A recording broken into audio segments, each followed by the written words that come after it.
Yeah, Uh, everybody, we really tried to make this thing work. And we did the diligence, I thought. So, hi everybody. Jay Alcoholic, and you've invited me to talk for a few minutes now upon my favorite subject. Um, One of the great historical figures of the 20th century, William Griffith Wilson, who was uh, absolutely one of the most dynamic characters. And the reason I believe this is because he had a remarkable change in everything that he saw. In the book, Bill, and in Bill's story, it starts out talking about the wartime. But I'd like to go back a little bit and let you know that in this country, when Wilson was born in 1895, um, it was a very different era, and he was born in a very, very small town, and he was raised in this place called East Dorset. There was nobody there, and and in this small town where everybody knew everybody's business, um, he had a mother and a father who alcohol got in the way of their marriage. And in the United States in 1905, murder was more comprehensible than divorce. And his parents divorced. And he ended up, his mother ended up abandoning him to the care of his grandparents, and took his sister and went south to Boston to study medicine. Now, I don't know about you, but this would seem to be a good definition of a fairly traumatic experience that somebody could have. And in that small town, not only that, everybody went to church. That was there wasn't any television, there wasn't any radio. I mean, and so church was the social place, the entertainment and like. And there were three or four churches in the neighborhood, and but his family was not involved with any of them. So he was ostracized on a number of levels, and so one of the things that when he tells his story in the in the film that we've made, um, he talks about the sense of shame that he felt when he heard people talking about the divorce of his parents. And you don't hear much about that. Then what happens as he starts to grow a bit older is he becomes absolutely obsessive in the way that he approached many things. And there's a great story about him making uh, the the boomerang that flies around the church steeple and almost decapitates his grandfather, because his grandfather had challenged him with this idea that uh, nobody but an Aboriginal Australian had ever made one, and he just went after it. He went after being the first chair, the violin in the school orchestra. He became a pitcher on the baseball team. All these things to try and fill the hole, fill the void, if you will, of the separation of he and the other people in his community. And he's got everything rolling on that, and he's acting in school plays with his buddy Ebby Thatcher, and and then he gets the girl. He gets the girl, Bertha Bamford, and things are just, he's got it all. And then Bertha had a medical emergency, and they took her to New York, and she died in the operation. And Bill had felt quite close to this person, and her family did not even tell him. he ends up hearing about it at school when there was an announcement made at an assembly. And this threw Bill into a depression that was absolutely debilitating. Um, he quit going to school. He quit doing just about everything, uh, and people are trying to help him as best they can. This, that, and another thing. And at that time, he'd had a friend, um, and and his friend had a sister. And his sister was Lois Burnham, and Lois was a few years older, and she kind of took Bill's psychological rehabilitation as her project. She was gonna, not his psychological rehabilitation, but she was gonna love him to the point that he would come back to life. And she did that. And there's a worldwide fellowship that is founded upon this woman's desire, single-mindedness, and belief that her love could morph and mutate another person into the kind of person that she wanted them to be. Anyway, so this happens. Bill becomes really he gets back. He's able to finish his studies, and then the war comes, and the First World War, and Bill, like everybody else, gets involved. Now, with his relationship with Lois and with his relationship with many people, Bill felt that he was he was just a country boy. He didn't have the social graces and the like that many people had, and he becomes, because of his education and what he was able to do, he becomes an officer in training, and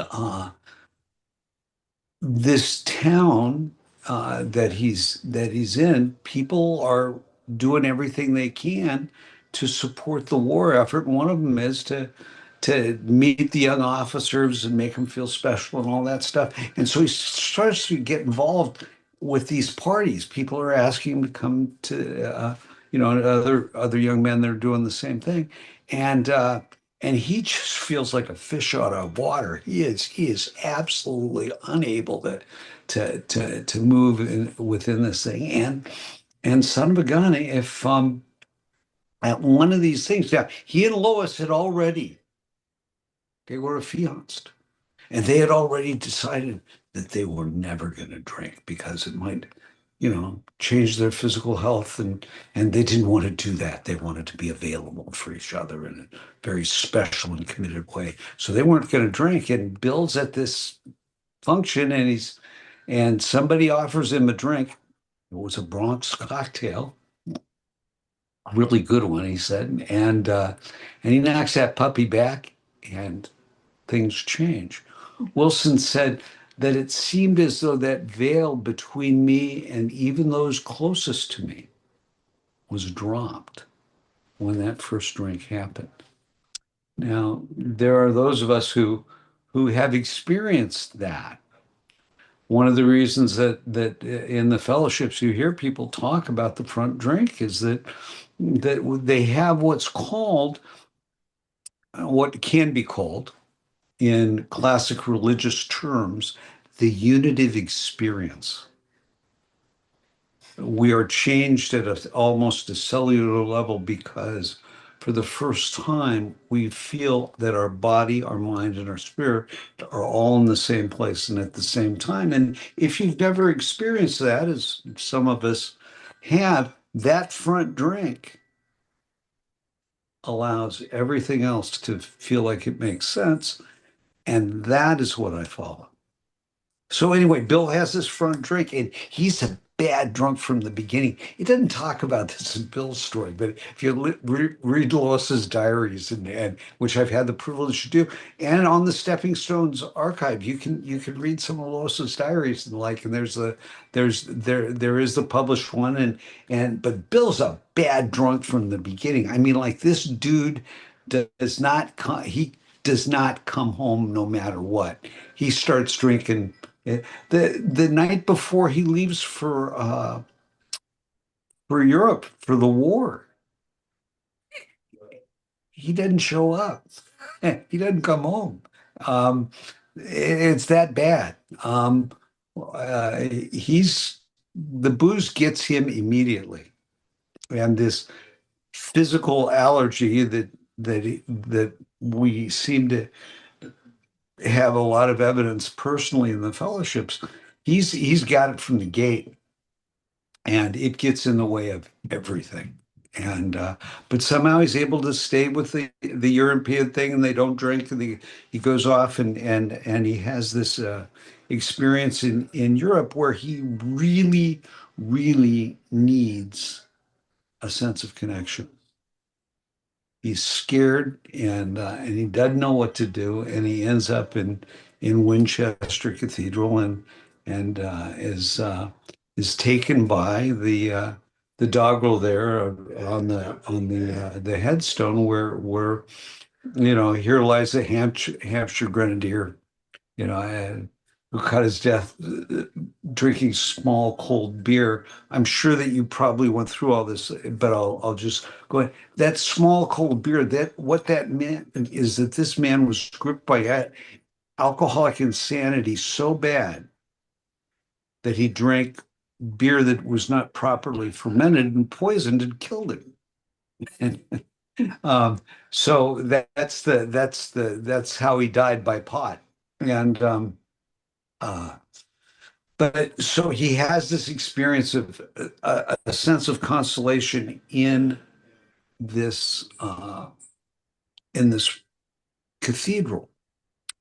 This same kind of consolation that many of us get from taking a drink. Um, so bang, he comes back from Europe. He forgets to let Lois know where the ship is docking.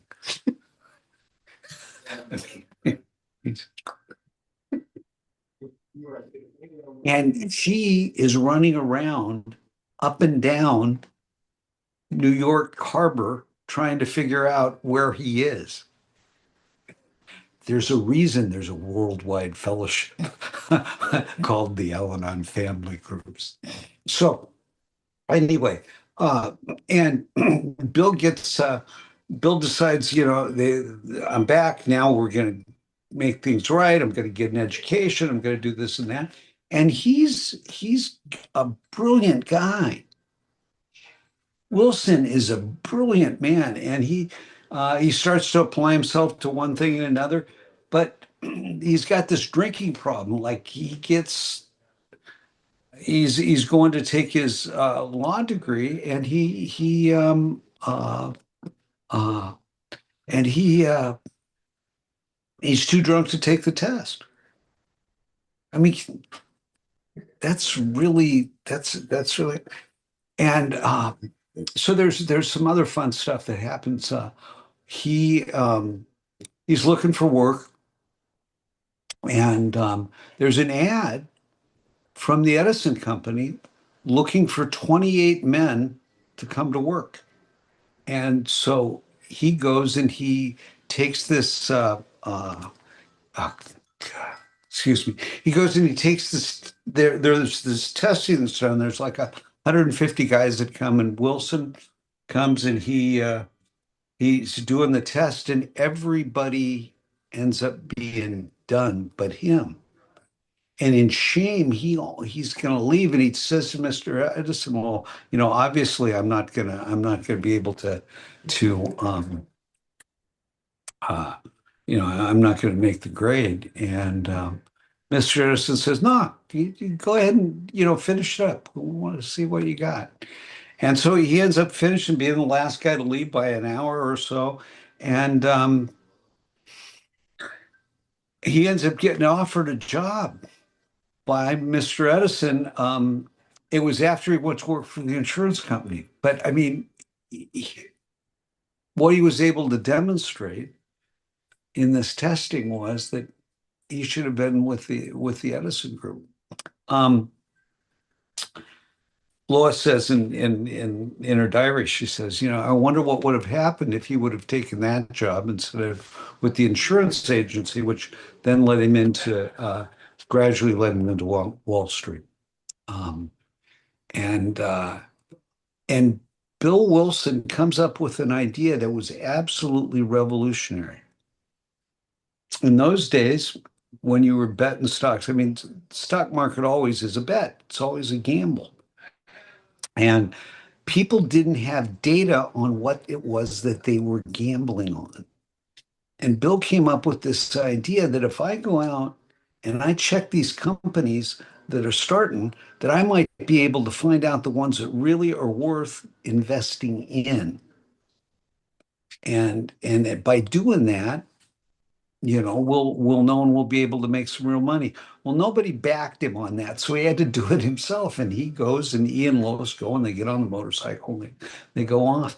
And just so you know, the wonderful way that he did his investigation of these companies is that he'd wait until everybody got off work, and he'd go to the tavern that the workers were at, and he'd sit there and hoist a few with them and find out about what was going on in the company and how they were doing stuff and all that, and find out whether, they were really able to produce and do things that could be helpful and make a good return for investors. And this is what they end up doing. Now, during that time, as I'm sure you found out last week, that it's Lois that's driving the motorcycle because Bill's in the bag half the time. So anyway, they go and they come back to New York, and he's got some real information. People start putting money behind that, and bang, it's on. And he's making money hand over fist. One of the great lines that I heard is he says, "I had far more money than any kid my age ought to have at that time." And they're roaring, and the Roaring Twenties. Ha. Anyway, so they're off and running. They're having a great time, and but the booze has got Bill, and there's nothing that he can do about it. And he starts having all these different different experiences, and then the crash comes. And when the crash comes, everything crashes, and our friend who's now got this really bad alcohol habit um, has has uh, has got nothing, nowhere to turn, and things get progressively worse, and he ends up being hospitalized a couple of times, and it's just not going well. It's just not going well, and then he gets the call from his buddy, and Abby had gotten rescued from he was going to be put in the Brattleboro mental hospital in Rhode Island, because in those days, if you're arrested 3 times for alcoholism, you could be put away as a chronic inebriate for a year, and he was going to be thrown in jail. That's what they did with alcoholics. See, we don't think about that. Everybody that's on this call pretty much probably the only thing that society had for you was jail 100 years ago. There wasn't any treatment. There wasn't any interventionists, any of that stuff. So Wilson goes, and he's uh, Abby comes to him, and they have a conversation, and Bill's mind gets opened, and over the next couple of days, he says in one place, he says that after his conversations with Ebby, he said, "I really started to punish the bottle." Isn't that a great phrase for drinking? I just love it. Punishing the bottle. What do you think? Anyway, um, and he ends up going back to Towns Hospital. Now they've been there a couple times before, and it's not looking good at all. And but he goes back, and when he goes back, he says to the doctor, I got the answer this time, and the doc says, yeah, right. Go back, go up to your room, and uh, we'll talk later. As Wilson dries out, he realizes that he's in a jam in a way that he's never been before, which is that he always believed that he'd be able at some point to figure it out. And now he's to the point that the only thing that he's got to turn to is God. And Wilson is a strict atheist. Lois said he was quite the atheist. He's a complete materialist. I like to say he was a complete three-dimensional character. He's from Vermont. You should be able to work, think, muscle your way through anything. And he is at a point, he's at an nadir. He's trapped. He's like a dog. He's cornered. There's nowhere to go. And Ebby comes back by and talks to him about the stuff. And he says, "Give me the ideas." And Ebby does, and he doesn't know what to do. But he realizes that he has no personal power left. And so he cries out, "If there be a God, will he show himself to me?" And when he says that, it happened. He had one of these sudden spiritual experiences, one of these interventions that happens to people. In fact, on this call, there's, the it's about 1 in 12, 1 in 15 in the fellowship. If they don't talk about it, but people will talk about having a feeling or a profound sense. So Wilson has this moment. Maybe took 6, 8 minutes. And during that, he has not only a communion, but a vision. And the vision was one alcoholic talking with another. He knew that he had been released from drinking, and that maybe what would happen is that if one person talked with another, that he saw this chain of events. I like to say that maybe he saw Alcoholics Anonymous in the 1950s when it had already grown that large. That's just my thought. Anyway, so he has this experience, and then he comes out of it. And when a person comes out of these experiences, I mean, it's a total change. And he's looking around, and he doesn't feel enslaved anymore to drink. And he wonders if he's insane now. So he calls the doctor and he says, "Hey, come in." And the doc says, "Hey, you no, you hold on to this. Whatever it is, you're a hell of a lot better than when I saw you last." But he says, "I've read about this stuff in books, but I've never seen it before." And so the next day when Ebby comes to see him, Bill tells Ebby the story. Ebby goes back to this place that he's staying, the Calvary Mission, and the place used to be run by a guy by the name of Samuel Hadley Jr. Uh, his father is in Varieties of Religious Experience in Lecture 9. And if you ever want to read Variety, start at lecture 9 because it makes a lot of sense from it. It's the story on conversion. Why have the reason that religious people have always used alcoholics as a way of uh, talking about the power working is it's such a dramatic change. You know, one day they're south and one day they're not.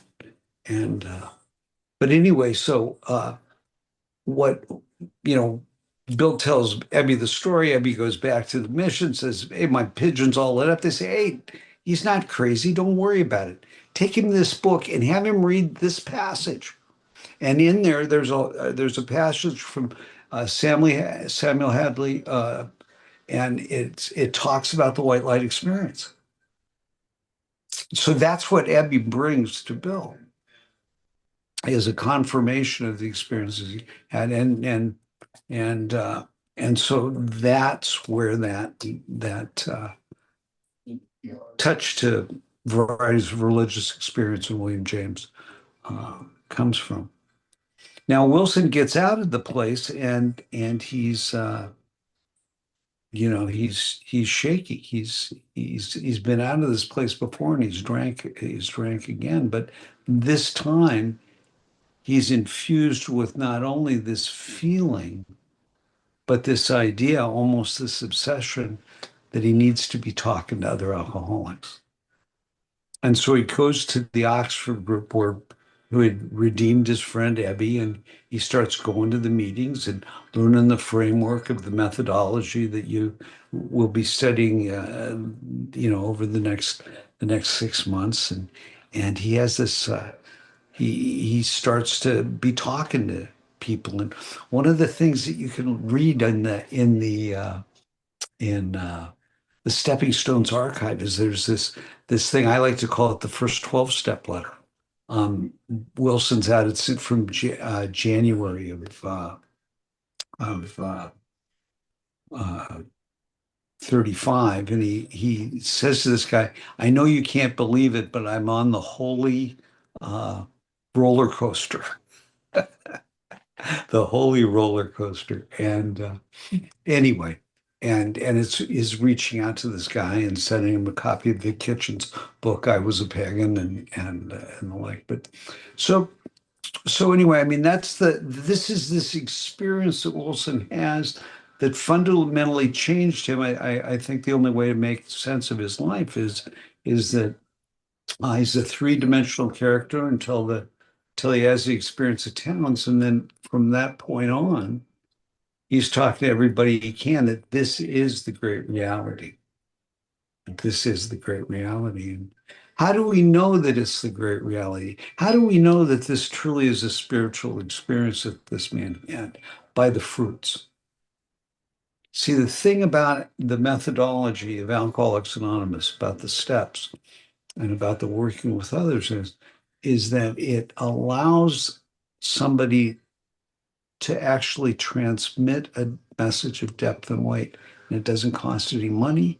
You don't have to take any medicine, and you don't have to follow any, it's an interior reorganization by working the steps, by paying back the money, by doing the things that we do.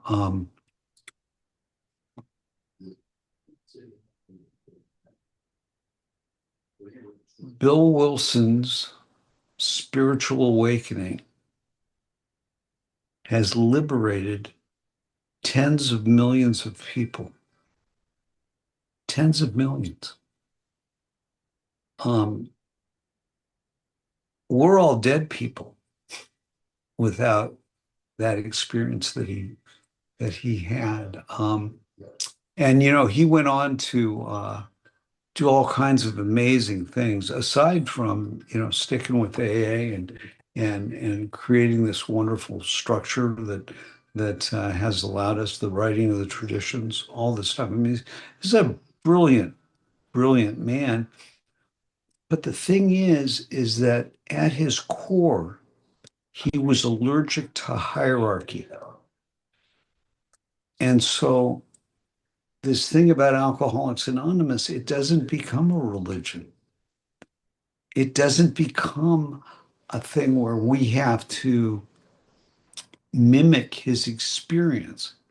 When Wilson writes to people, he's writing to them, and they're writing to him when he's in trouble. He's connecting with them, telling them to stick with what it is that they're doing. He doesn't tell them, look at the seventh page of the of my story and do this, or look at chapter 5, look at this paragraph. There you'll find it. He never, ever, ever talks about the book like that. The man who wrote it.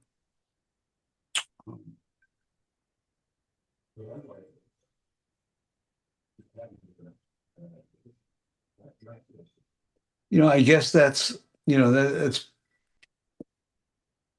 so this talk that Ebby has with Bill at the kitchen table, and these that's all the way to what it is that we're doing today. It's an honest conversation, eyeball to eyeball, one sufferer talking to another, not somebody that needs help from somebody that's got all the information. Like, although, when we sponsor people, like we carry this message, but we carry the message. It's not about us. And Janine and I have had the good fortune of trying to carry this message in a rather revolutionary way. Um, in that we've run across this gentleman. So I'll tell you the story of uh, Bill carrying on his spiritual search. And there's lots of wonderful stuff that he did, and it's in the 12 and 12, and it's you can find out from Laura Goldstein's book on Father Ed and the soul of sponsorship and a lot of different things. But I'm down. We'd heard this stuff about Bill Wilson and transcendental meditation. Sally Corbett Turco at Stepping Stones and Michelle Mirza at the GSO. We'd all heard it, but we didn't have any secondary documentation. If you're gonna do primary document research, which I'm a primary document guy, you have to have two independent sources. We only had one source. So, but it was such a fun story about Bill and meditation, all that I start giving these talk. Well, when I'm giving history talks, I'd give talks and I'd show a picture of Bill, and then I'd show a picture of the Maharishi, and I sh- and I there was a sign up that said Bill W. TM 1969 question mark. So I'm down in Brownwood, Texas. Now, if you get invited to Brownwood, Texas, it's like so far from any place. You can't even think of civilization. It's so far away from it. Anyway, I'm down there giving this talk, and this guy comes up and he says, "My dad taught Bill W. TM." I went, "Whoa." And then he says, "Do you want to meet my father?" Well, yeah. And what happens is that I end up going and meeting with this guy, Lincoln Norton, whose father had been in Bill Wilson's initial AA group, and Tom, or not initial AA group, in Bill's community in Bedford Hills, a community in Bedford Hills. Lincoln's father, man who taught Bill transcendental meditation. His father died with 56 years sober, and was a remarkable force for good. But Lincoln, so I meet him, and he's got this great story, and so I call up Sally and say, "Can I bring him to Stepping Stones?" And I'm thinking I'm going to get my iPad and get a little picture of him telling the story, but it was so compelling that we ended up putting together this whole thing about Wilson's search, about his desire to keep Alcoholics Anonymous a fluid movement, and not just something fixed in stone. Anyway, so this is the fun story. Tom Norton, Lincoln's dad. Lincoln goes to India, learns how to teach transcendental meditation. He comes back to the United States, and his dad says, "Hey, would you come and make TM available to our group?" And he says, "Oh, sure." So they set up a night, and he comes over, and everybody pays the money. I asked him, "Did Bill pay?" Yeah, Bill paid, just like everybody else. So what happens is they're they get together and they have the initial lecture, and Lincoln and Bill go up to a different room, and he gives Bill his mantra. Now this is 1969. In fact, it's December 11th of 1969, and uh, and that was the 35th anniversary of Bill going into Towns Hospital. And so anyway, he goes and he gives Bill his mantra, and Bill's got emphysema really, really bad. I mean, really bad. And there's lots of times that he can't breathe and all this. He gives him his mantra, gives him his 20 minutes. He goes down and joins the other people. They wait for the 20 minutes while Bill's doing his first meditation. Lincoln goes up to get Bill and bring him down into the group. Wilson's not there. Yeah, well, Lincoln comes down the stairs and says, "Anybody seen Bill?" And all of a sudden, the door bursts open, and it's Wilson. He's come in from the outside. There was a stairway outside of the top level. And what had happened is that he relaxed to the point that he could breathe in a way that he hadn't breathed in a long time. And he went out into the night air. And he comes bursting into the room. And it's freezing outside, it's snowing. And he comes in, he goes, "Oh my God, this stuff really works." He says, "I've been able to breathe in a way that I hadn't before." And so anyway, the Lincoln says, "Bill, calm down. It's your first time." It's but so Wilson ends up over the next year and a half finding a real consolation in this this particular Eastern practice. Now again, it's really fun because he's continuing to search, and this is the thing. It's about growing along spiritual lines. The reason that Bill's story is so important is it bang, I got it, and I stopped. It's bang, I got it, and I shared it, and I continued to search behind it.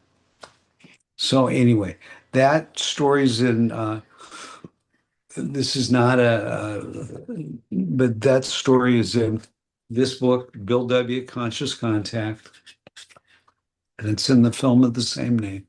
And it's our desire to my artistic director challenged us. He said, make we need a history book for people that don't read.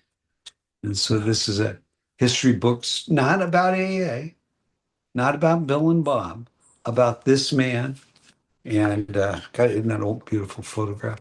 And it's got photographs in it that you've never seen before that the Stepping Stones Foundation gave us rights to use. I love this is my favorite. Bill and Lois at Stepping Stones.